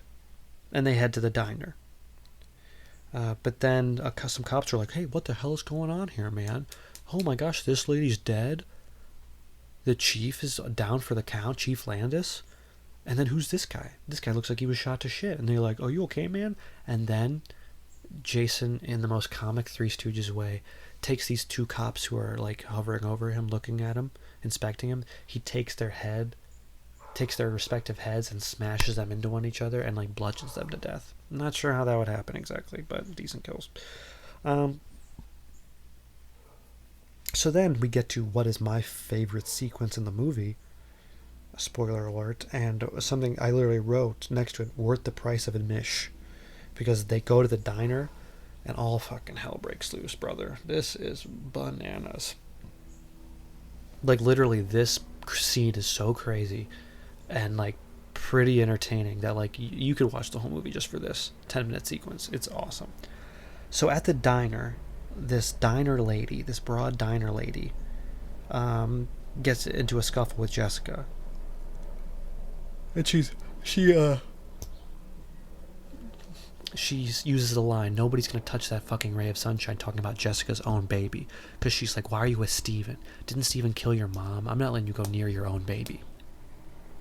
So she and Jessica get into a bit of a scuffle that leads to Jessica accidentally shooting out the lights, setting the scene for Robert Campbell Jason to show up. And then ponytailed Ward from earlier, who we thought was a cool guy, he actually is really funny. I like that character of Ward, because his mother is like, here, take this gun, because she takes the gun from Jessica, and she's like, here, take this Jessica's gun, and he's like pew, pew, pew, like pretending to take it out of a holster and shoot it because he's like a cowboy. Pew, huh, huh. He's like, I'm on watch, don't worry. Huh, pew, pew. And then he goes outside, and just gets murked by Robert Campbell Jason. He gets his arm broke, and like you see the bone pop out. It's a pretty cool effect. Then he gets thrown into a door, and then Robert Campbell Jason enters the diner, but then everyone's locked and loaded in this diner. So Vicky starts shooting, the diner lady starts shooting, the little squirrely little husband starts shooting. People are filling this guy full of lead, dude. But of course it doesn't matter necessarily because, you know, Robert Campbell is just a meat puppet for Jason, and he's not going to stop until he's like literally hamburger meat. So Robert Campbell starts just laying waste to everyone in this diner. He takes the diner owner lady, elbows her so hard in the mouth that her teeth and throat and chin cave in, which is a pretty comical looking kill, actually. And then her little squirrely husband gets his head dunked in a deep fryer and melted, and then thrown on a grill where he then catches on fire. So yeah, that also is a run for, it's giving Josh's death a run for his money. That's a pretty good one. But yeah, so Steven and Jessica then head to the back just to like grab the baby and get the hell out of there. But the baby, I guess, is gone, and a note has been left, and Jessica is the only one who sees the note. And Jessica grabs the note, tucks it in her pocket, and abandons Steven there. Meanwhile, Vicky, Diana's coworker and Jessica's friend, is shotgunning, is like literally keeps like shooting Jason with a shotgun over and over and over and over again, before she finally runs out of ammo. And then she stabs him with like a metal iron rod through his stomach, but then Jason, unharmed, takes her body and like it's like the metal bar is like sticking out of his chest, and he like stabs her with the metal bar. Like he like puts her shoulder to shoulder with him and just like, brings her in real tight, and it stabs her. And then I'm pretty sure he like does something. Oh yeah, her head is then squashed. So yeah, and then it turns out that the note that Jessica found is from Creighton Duke, who I guess has the baby. Even though, oh yeah, I forgot to mention Creighton Duke got out of prison in literally the last scene when Robert Campbell was like murdering all those police officers inside the police station. So I guess Creighton Duke then finally was just like, here's my opportunity to get out of jail. And I guess in the 10 minutes real time since he's been out of prison, he somehow made it to the diner before Steven and Jessica, and then stole the baby. And is heading to the Voorhees house and told Jessica in the note to come alone. Because he doesn't need Steven, he just needs Jessica, because Jessica's the one that can kill Jason. And once she gets to the Voorhees house, he explains to her what's going on. And she's like, what are you talking about? What's so magical about this dagger? Why does it have to be me? And he throws her the dagger, and she catches it, and it transforms in like a ball of light. And then suddenly it's like a magical, cool looking dagger with like a weird looking scabbard and like a little, like a weird blade, and it's kind of glowing. By the way, the most expensive shot in the movie, I guess, somehow.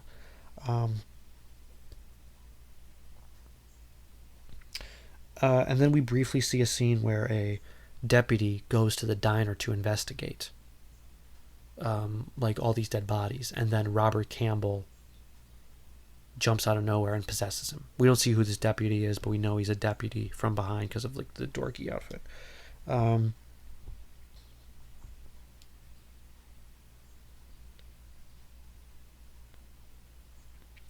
So then we cut to the Voorhees house where Creighton Duke and Jessica are, but Creighton Duke, I guess, accidentally fell through the floor and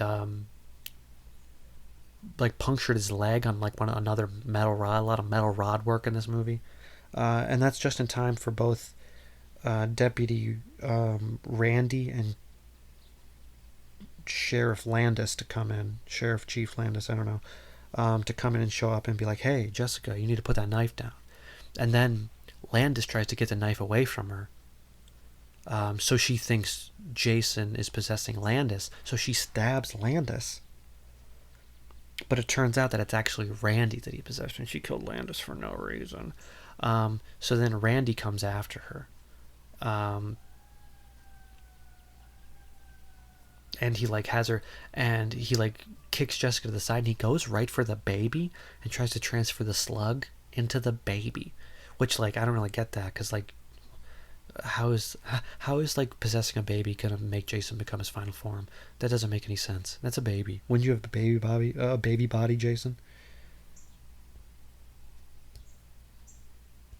Another weird thing that I did notice, Jason, when he's possessing these people don't speak at all, because Jason doesn't speak.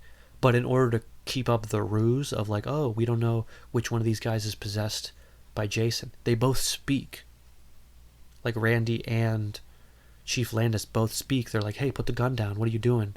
Or not the gun. They say, put that weird dagger down, please. Everything's fine. Jessica, you gotta calm down. Like, they both say that. So I guess that's technically like the first time Jason says actual words, not even in this movie, but in the whole franchise. Because, like, you know, up until now in his other incarnations, he was silent. And even possessing people up until this moment, he was silent. But as Randy, he speaks to keep up the ruse. Which I guess, like, actually kind of compromises everything that Jason is about, just for, like, a simple one-off ruse in a movie. But anyway, I guess it's kind of interesting. So yeah, enter Steven. And Steven... I forgot to mention this. He grabs a machete off the wall in the diner, because that diner comes with a machete, I guess. And he comes in machete wielding, and he just beheads Randy. And I'm like, man, that was your friend. I guess that beef that you guys had briefly has been resolved by you murdering your friend. But then out of Randy's neck hole, we see the lizard worm finally emerge, and it's really creepy and gross looking. It has arms, and also a tail, and it crawls out of Randy's neck hole, and it falls into the basement where Diana's body is from earlier, if you recall. And then Steven is like, "Hey, Creighton, does it need to be a live Voorhees body for Jason to come back?" And Creighton Duke's like, "Well, no." But then, yeah, guess what? He crawls inside of Diana's vagina. Even though every other one has been entering through the mouth, this slug lizard being was like, "Oh, there's another opening," and just rushes full into Diana's cooch, and then is reborn as Jason. Which, like, hey, Jason's back, baby. That's terrific. It's only been an hour and a half. We've been waiting for this, but kind of did it in a really disgusting way. But I guess the crawling in the vagina thing is only mentioned, is only seen in the unrated version, not in the theatrical cut. But yeah, so then Jason, fully formed in his final form, which resembles the one from the beginning of the movie, pops back up through the floorboards and then is like trying to kill everybody. And he manages to kill Creighton Duke by like hugging him and squeezing him so tight that he severs his spine. And then Steven tackles him out of a window, and then they start to fight. And they fight for like a minute. Again, this part doesn't make any sense. I understand that's because they don't want John LeMay to die, because he's like the main character. But like he and Jason are legit like scuffling. Like Jason's like tossing him around. Like Jason, with a machete in his hand, by the way, is just like taking John D. LeMay and throwing him into stuff. At one point he throws him into a jungle gym, because for some reason there's a jungle gym, a big jungle gym, like that would be on a playground at an elementary school. It's for some reason in the yard of the old Voorhees house. But yeah, so he's beating up Steven pretty good, rather than just killing him for no apparent reason. But then Jessica comes out of nowhere, boom, stabs Jason in the chest from behind with the dagger. Jason starts freaking out, glowing and stuff. Orange sparks fly, just like at the beginning with the coroner. And then Jason, obviously wounded, like falls to his knees. And then Steven, I guess, just thinks this is an opportunity to get even, and he starts just wailing on Jason, really cooking him, punching him in the face and giving him knees to the face a bunch of times. Even though it's not really doing anything, Jason isn't really dying. He's just obviously in pain. Before Jessica literally lands like a roundhouse kick almost to the dagger, driving it further into Jason's chest and finally like activating it, I guess. So then lights shoot out from the sky, opening like some sort of weird sand dirt portal to hell, where these hands come up and they grab Jason, they drag him down into hell. Yeah. So our heroes, Jessica, Steven, and their child reunite, and they walk away into the sunset. And you think, hey, what a nice ending. Jason's in hell, I guess. But then you see Jason's mask on the ground, because it didn't get sucked into hell with him for some reason. And then you see, pretty shocking, pretty cool, you hear Freddy Krueger's laugh, right? And then you see his arm jut up through the dirt, grab Jason's mask, and drag it back into hell. Evidently setting in motion Freddy versus Jason, which would not come out, I don't think, for like another 10 years or something, actually, but it's laying the seeds for it, even though Jason X would be next. But yeah, that's pretty cool. It's funny, actually, one of the review that's on the front of the DVD box for this is, this movie has the most shocking ending of all time, which is funny because like they're definitely talking about the last 10 seconds of the movie with the Freddy Krueger thing, because like the ending was not shocking otherwise. But yeah, so that's it. That is the movie. This is Jason Goes to Hell, and as promised, Jason went to hell. Pretty cool. So yeah, I'll just say right now, obviously my favorite scene, best sequence in the movie, was the diner killing spree, where Robert Campbell Jason comes in and just does battle with the the workers of this diner to protect Jessica's baby. Pretty cool. Best performance, I think, is John LeMay. I think he does a pretty good job. He's a pretty likable character. You are rooting for him the whole time, even though I guess Creighton Duke, as much as I would have liked him to flesh out his character a little more, I think he did a good job too, Stephen Williams. Okay, how would I improve this movie? Number one, I'd spell Voorhees right on the fucking mailbox. Okay? If you're gonna make a Voorhees house and you're gonna build all this extra mythology in, at least, like, get the spelling of the guy's name right. Like, that should have been so easy to... I don't even understand how you do that. Maybe explain Creighton Duke's backstory with Jason, how he knows all this stuff. And there's actually a line in the movie where Creighton Duke comes in contact, like, comes face to face with Jason in his final form, and he's like, remember me? But, like, that has not been fleshed out. We have no idea where Jason and Creighton Duke knew each other from, because I think that subplot was cut. So, you know, obviously take out that line as well.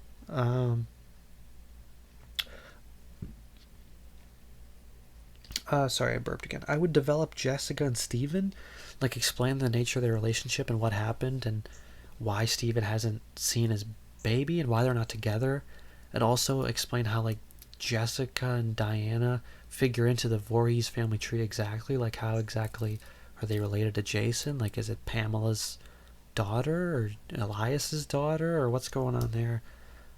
Explain that, like, oh, Pamela Voorhees and her son used to live at this house, rather than just naming it the so-called Voorhees house, even though no Voorhees live in it, and Diana and Jessica aren't even Voorhees. Yeah, just explain the mythos and the Voorhees mythology a little more. Like, why does Jason have, like, a butt, not a butt slug, but like a coochie mouth inhabiting demon thing? Like, where did that come from initially? Like, is that, like, some sort of hell spawn that Jason came in contact with when he was younger, and that's why he's been evil all this time? Or, like, where did this come from? Like, in Freddy's Dead, the final nightmare,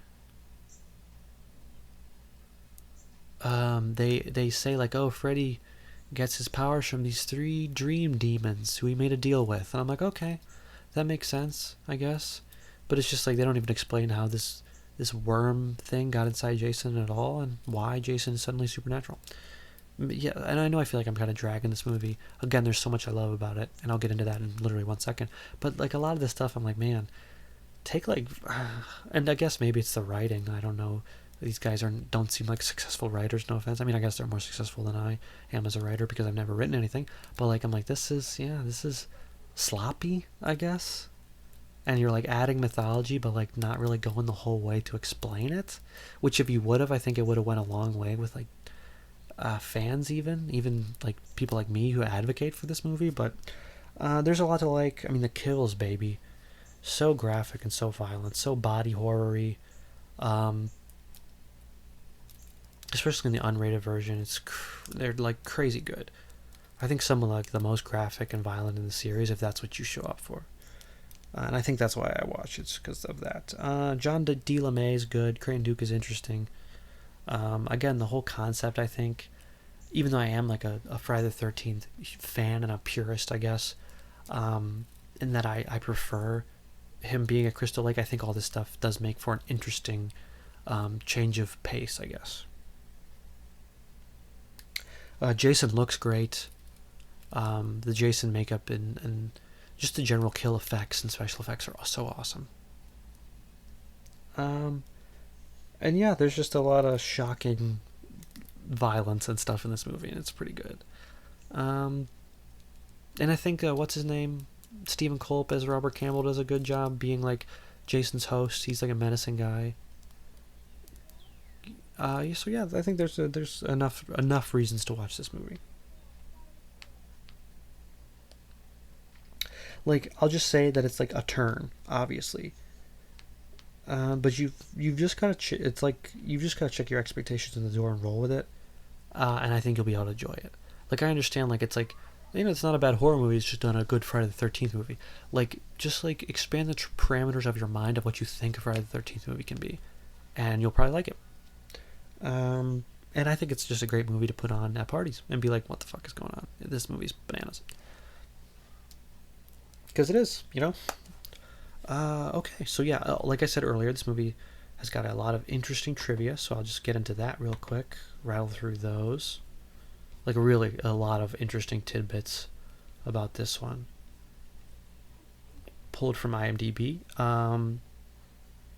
Interestingly enough, the jungle gym in front of the Voorhees house that I mentioned earlier, that was so absurdly placed, was actually used in The Birds in 1963. Jason's heart, that prop, was used in From Dusk Till Dawn as Monkey Man's heart. If you've seen From Dusk Till Dawn. Oh yeah, in the film, just before he handcuffs himself to Jason and part of the movable furniture, Creighton Duke says, "Yeah, son of a bitch, do you remember me?" In the final film, this is nonsense. In the audio commentary, it is revealed that the script at one point had it that Jason killed Duke's girlfriend while they were canoeing in Camp Crystal Lake, and that this has led Creighton Duke to become like a rogue bounty hunter, police officer type, and dedicate his life to hunting down Jason. But I guess that was ultimately cut, which I really think they should have not cut that. But nevertheless, an early concept for this movie was Jason Goes to L.A., in which two rival gangs would have been shown like duking it out, and then Jason would show up and start murdering them, and then the rival gangs would turn on him and band together to defeat Jason, which kind of sounds like almost like Predator 2, which not the greatest Predator movie, but decent. Sounds interesting. Stephen Williams would only play Creighton Duke if he was able to dress like a cowboy, so I guess that's why he's wearing a cowboy hat and weird clothes the whole time, and a duster and spurs and stuff. The reason that the film is titled Jason Goes to Hell, The Final Friday, instead of Friday the 13th Part 9 or something similar, is because New Line Cinema did not buy the rights to the name Friday the 13th. They just bought the rights to the character Jason. Michael B. Silver and Michelle Clooney, who play Luke and Deborah, the couple who have sex in the tent towards the beginning at Camp Crystal Lake, I guess had been a couple in real life, but broke up shortly before being cast. So this made for some really weird tension when they had to spend hours stark naked and simulating sex. I mean, could you imagine? You just broke up with a girl, then you both get cast in a movie, and then you have to play a couple who has sex with each other on camera for a prolonged period of time. Couldn't imagine something worse.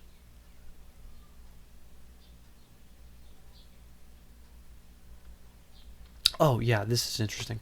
I guess writer J. Hughley's final draft for Jason Goes to Hell, this is IMDb's words, not mine, was awful and impossible to understand. So Cunningham, coming up against the deadline, recruited Dean Lorey and sat with him in a room for 4 days, not letting him leave until they had a script. And they basically threw out all of Hughley's work. And then Cunningham also brought in Louis Abernathy, who wrote Deep Star 6, and Leslie Boehm, who wrote Nightmare on Elm Street 5, A Dream Child. And they performed uncredited rewrites, with Abernathy writing the opening sequence and Boehm doing a last-minute polish.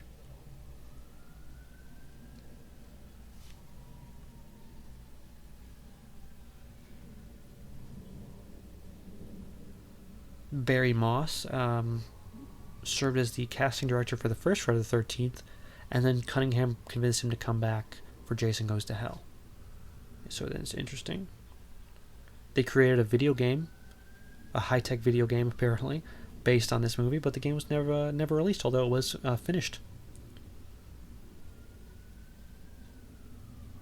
Oh yeah. Yeah, I think the production and a lot of Sean Cunningham meddling and a lot of Adam Marcus inexperience led to this movie being not as good as it could have been. So there's a lot of these, like I said earlier, that like a lot of this trivia that alludes to that. So I'll get into that here. Okay, so the only person who actually viewed any of the footage during the initial 28-day shoot was editor David Handman, meaning no one was viewing the dailies as per normal procedure, like you view what you shot that day. They were all too focused on moving to the next thing to stop and make sure what they got was usable, and I guess a lot of it wasn't. Adam Marcus had made as many first director mistakes as you'd expect. For example, he originally had an 8-minute sequence in non-stop slow motion, which was the diner, and various conversation scenes dragged on so long not even the Mystery Science Theater 3000 could make them funny or interesting, and they were actually only able to salvage around 45 to 50 minutes of Marcus's original work. So that's like a third of the movie that was not even usable that they had to reshoot. Yeah, so as much as 43 minutes of the final film came via reshoots and repurposed footage. Storylines were completely dropped, including Aaron Gray's character being engaged to the sheriff. And then others were added via creative editing, which was Jessica and Robert Campbell being a couple.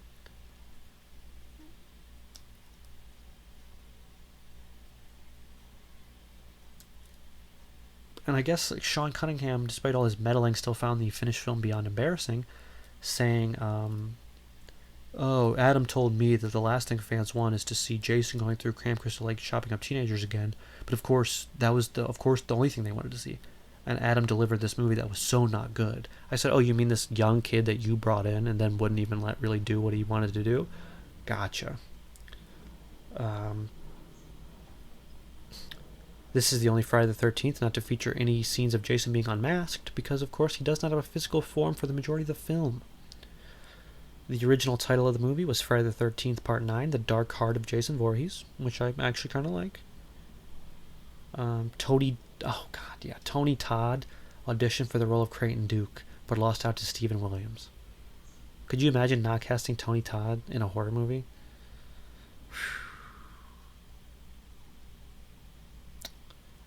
Man, just so many decisions made poorly. So many bad choices that led this movie to be not as good as it could have been. I guess Jason Goes to Hell was originally 130 minutes, but they had to cut it down to 90. So that's 40 minutes of unused footage.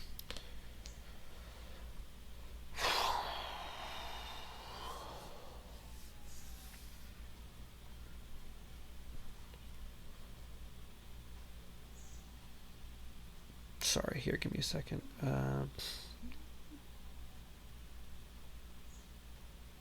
Yeah, according to co-writer Dean Lorey, the biggest mistake he made was writing a baby into the story and Creighton Duke's sudden appearance in the lore despite never being mentioned in the last 8 films. No shit. Like, oh man. I don't know, like, how do they decide who writes movies? Because, yeah, if I can be honest with you, the writing of this movie is a little wonky. And I guess a lot of it had to do with Dean Lorey. Because, like, that other guy's work, Jay Hughley, they just completely threw out, but had to give him credit anyway. So it was pretty much written by Dean Lorey, and then that other guy from that other person, Leslie Baum, from Nightmare on Elm Street 5. So, like, I don't know, man. Not a recipe for a good script. This was the only Friday film to be released in the 1990s, because they wouldn't release Jason Goes to X until like 2000 or 2001. Oh yeah, listen to this. Oh god. Listen to this Cunningham bit. I guess Sean Cunningham long believed that actors never took their cues fast enough, meaning it would take them just a couple of seconds too long, according to him, to go out of a room through a door because they'd been too busy emoting. And I guess his passive-aggressive solution was not to communicate more clearly to the actors, but instead to shoot at 22 frames per second instead of 24, thinking the increased speed would eliminate any sign of slight hesitation from the actor. But this in reality put all the audio out of whack, which he thought he could fix with a harmonizer. And Cunningham put this technique to test on Deep Star 6, and I guess liked the results enough to the point where he forced Marcus to do the same thing while filming this movie. And an unexpected, though obvious, consequence of filming everything at slightly faster frame was that they thought they had a 90-minute film, but because they filmed at a faster rate, it was only 80 minutes. So this dude, rather than just give people actual cues when directing, and then telling his little protege to do the exact same thing, created a ton of problems for the movie. It's like, hey man, Sean Cunningham, get out of here.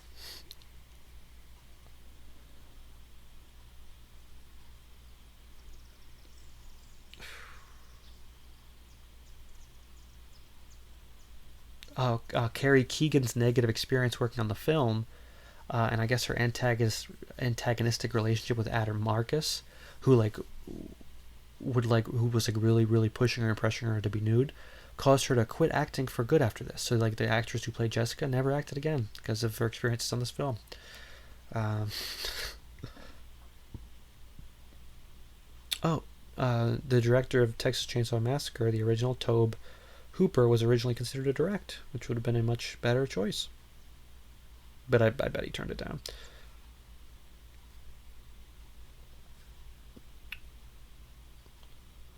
Oh, okay, so this one's cool too. Due to the presence of the Necronomicon and the dagger from Evil Dead, which I guess I didn't mention because it's just in the Voorhees house lying around, they don't acknowledge it at all. Jason is often incorrectly assumed by fans to be a Deadite. And this was a simple fan service Easter egg done by Adam Marcus. He actually had intended for to have a backstory for Pamela Voorhees where she used the Necronomicon to resurrect her dead son, which actually would explain why he's like really hard to kill. But because Warner Brothers didn't own the rights to, Warner Brothers didn't own the rights to Evil Dead, which was at the time owned by Universal. This couldn't be done legally, so they just put the props in there as an Easter egg. Even though I do kind of like that theory of Jason being a Deadite.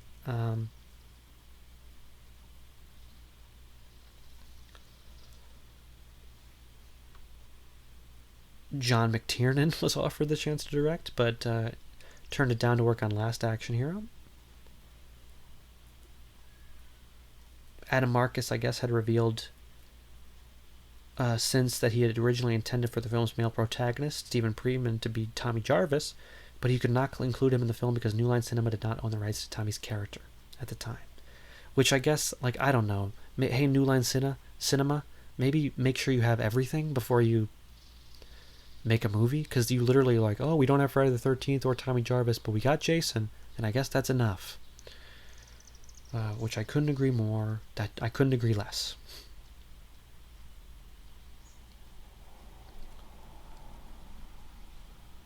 The scene with the campers having sex in the tent was added later by producers after they complained the movie didn't have enough sex and nudity. Nice. Gotta love producers. The sheriff's surname is Landis, which is a reference to director John Landis, obviously. Laurie Holden from The Walking Dead was actually director Adam Marcus's and Dean Laurie's choice for the role of Jessica Kimball, which I think she would have been great. I think she's actually like a really good actress. But of course, Sean Cunningham overruled them and pushed for Kari Keegan instead. Terrific.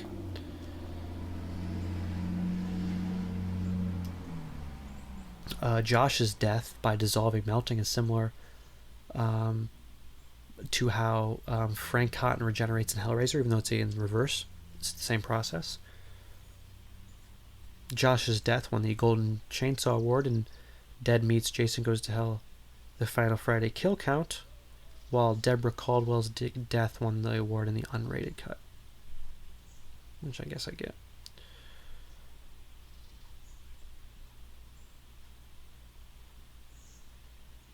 I guess this is interesting, maybe. Michelle Clooney was voted number 8 on the list of the top 12 boobs of the Friday the 13th franchise by website Icon vs. Icon back in 2015.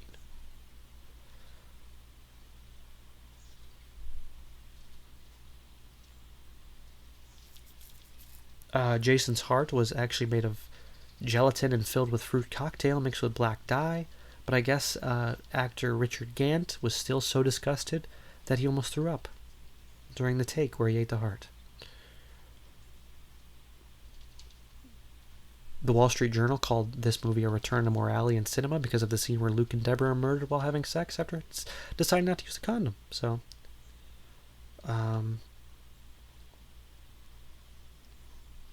this is the second Friday the 13th where Jason doesn't use a machete to kill anyone, with the other being Friday the 13th, the final chapter.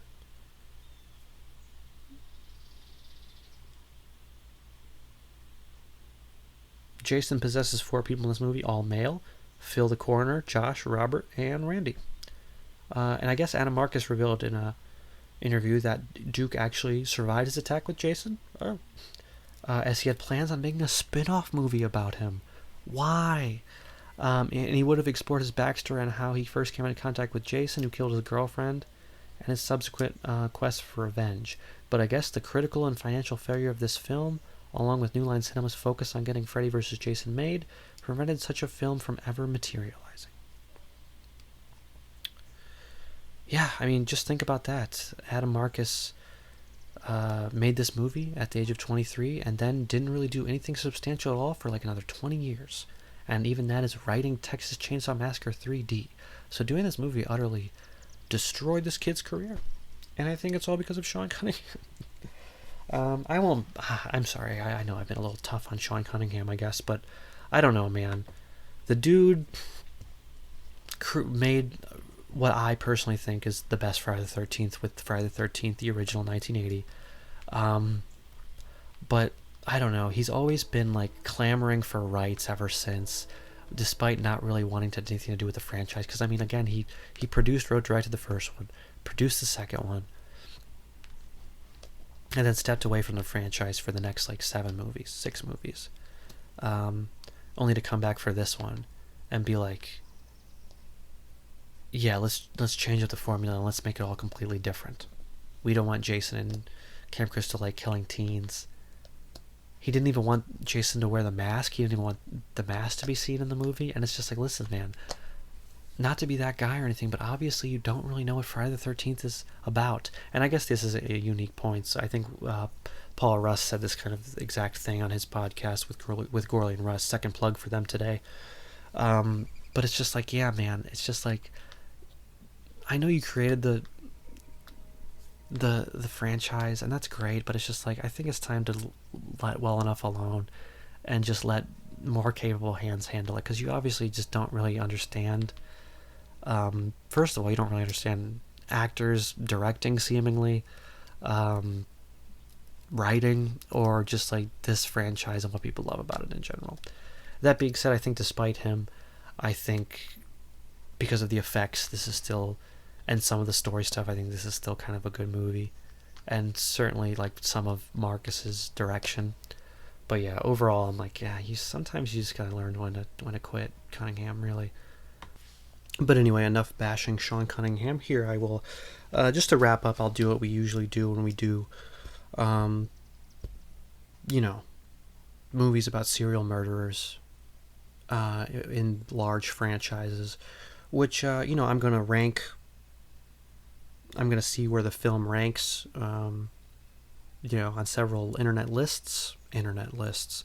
I'm going to, see where this mask and costume and portrayal of Jason ranks, and then I'm going to see where this actor ranks. So just real quick here, we'll go through some of the Friday the 13th film rankings. So this movie, on my personal Friday the 13th ranking, definitely, I think it ranks lower, but again, these movies are some of my favorites. So just because I rank this low doesn't mean I don't like it a lot.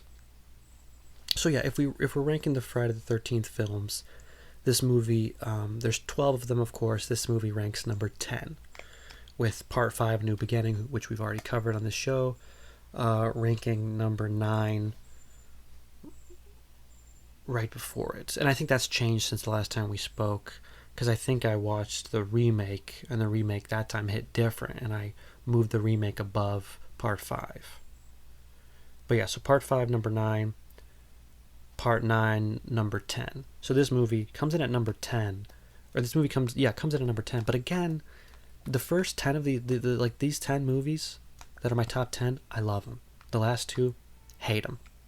Okay? Like, I love this franchise. I love all the installments, unless your names are Jason X or Jason Takes Manhattan, because I can't stand those. And they have no place on this show. But yeah, so I rank it number 10. And again, it looks like the internet feels the same way. As I've said, people hate this movie.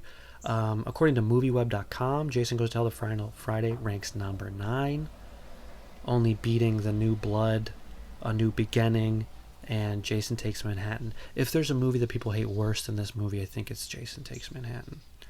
If we look at Collider, this movie actually comes in at number 7 on Collider, shocking, beating The New Blood, Jason Takes Manhattan, A New Beginning, and the remake, as well as Jason X. So yeah, I think people really hate New Beginning. They kind of hate New Blood, which is honestly giving me new life for New Blood. I might have to do New Blood on this sooner than I thought, because I didn't realize people hated it so much. Because I love it. I actually love it. Like, I don't necessarily love this movie. I like it. but New Blood is actually a movie I love in this franchise. Because I think number 7 is like my number 7, actually. I think I rank it pretty high. I like it a lot. But people on the internet seemingly hate it. And they seemingly hate the remake, which is, again, why I'm totally going to talk about the remake. And we've already talked about New Beginning, and I will not talk about those aforementioned ones. But yeah, number 7 on the Collider on this Collider article. Only, losing to Freddy vs. Jason Part 2, the original, Part 3, Part 6, and Part 4, which are all beloved. But according to, if I go to pastemagazine.com, it beats out Jason Takes Manhattan, of course, but then it's number 11. Jason Goes to Hell, so again, pretty at the bottom. And if you go to the editorial from Rotten Tomato, where they rank all of them, Jason Goes to Hell, The Final Friday, comes in at number 10, beating Jason Takes Manhattan, which has an 11% on Rotten Tomato, and also beating Part 3, which has a 7% on Rotten Tomato, which actually kind of gives me, might give me the proper motivation to actually do Part 3 on this show, despite the fact that fans love Part 3. And I love Part 3. I think Part 3 ranks in my top 5, because I love Part 3. But a 7% on Rotten Tomato, with the critic consensus reading, Jason may solidify his iconic wardrobe in this entry, but Friday the 13th lacks any other distinguishing features, relying on a tired formula of stab and repeat. Shut up. What are you talking about? And then sci-fi.com ranks this movie that we just covered also very low at number 12. So according to Sci-Fi, this is the worst Friday the 13th movie, actually losing to Jason Takes Manhattan, which is crazy. But again, I love it, and I guess people don't hate it as much as I thought, or just as much as I thought. That Collider one really threw me. So if we're going to talk Jason's look, Jason's mask, this is one I really like, because it's like the grosser Jason looks, I think, the better. Especially Part 7, he looks like he has like a brain, it's like brain gouged mask, like his teeth are sticking out of it, and he's really rotten and gross, and the mask is like breaking up. But yeah, so this stretched and tattered mask that's like being sucked into his pulsing tumor head, it ranks number 8 according to ScreenRant.com, beating out the original burlap sack from Part 2, the futuristic mask from Jason X, and then the copycat mask from A New Beginning. And then according to the nerdstash.com, number 1, or the number 1 is the remake, and then our Jason Swollen Head ranks number 8, beating Freddy vs. Jason, which I agree with, Part 5, and then Ari Lehman's portrayal in Part 1, as well as Jason Takes Manhattan. And lastly, if we're going to rank the actors who have played Jason, I think my take will personally be very controversial, but I will go ahead and read you a couple articles first. Another one from Nerd Stash has Derek Mears at number 1 from the remake. And then Kane Hodder, who portrays Jason in this movie, Jason Goes to Hell, as well as 7 and 8. And then Jason X ranks at number 2. People love Kane Hodder. And I'm not going to put down Kane Hodder here. I love that people love him so much. I love how vocal he is, and how active he is in the franchise, and how he seems so proud of the work he's done. And I love what he brings, and he definitely, I wouldn't say perfected Jason, but he definitely did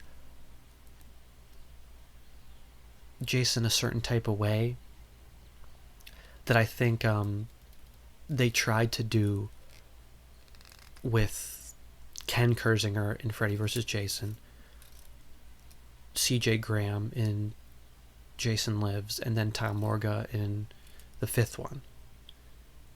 But I think Kane Hodder does the slow, heavy breathing, teleporting Jason the best out of all of those guys.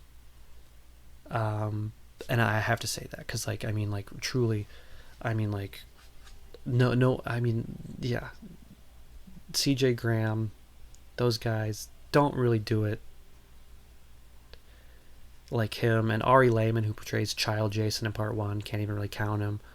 And then Warrington Gillette in part 2, he's like pretty good, but the burlap sack really gets me. And then again in Killer Horror Critic, Kane Hodder again ranks 2, right behind Derek Mears. People love Derek Mears. I gotta say, I think Derek Mears is definitely my favorite as well, because I think he's a lot more of a physical Jason. I mean, first of all, the makeup, his head and just like the clothes he's wearing and the mask are all perfect, and I think he generates from like 2009 special effects and stuff, makeup effects, and he's just like so much more menacing. The way he runs, and he like throws people around, and I really do like a Jason who acts more like a real hunter, and like he's after things. You know what I mean? Like, I've never been a huge fan of, like, this is why I guess I like Michael Myers, but I've never understood why they just like the walking when everyone else is running and then they somehow catch up. I've never liked that, and I've always found it more scary to see them run, which is why I think Kane Hodder actually ranks like maybe 4th for me. If I had to say, I think I would go Derek Mears, Ted White from part 4, Richard Booker from part 3, because he does a lot of running, but he's a little skinnier, and then I would go Kane Hodder. Again, Kane Hodder, no, I've nothing but love for you, brother, if you ever hear this, but just like, I don't know, like the type of Jason that you do, you're the best at, but it's just not my favorite. Like, I like a big Jason. I like a sizable, strong-looking Jason. But like, I just don't see any reason why you can't run. And I think that's why Derek Mears does it best, because he's huge, and he's formidable, but he's also running. So it's like there's no escape. But it's just like, you're walking just a snail's crawl pace. It's not as scary, I don't think, and it's not real.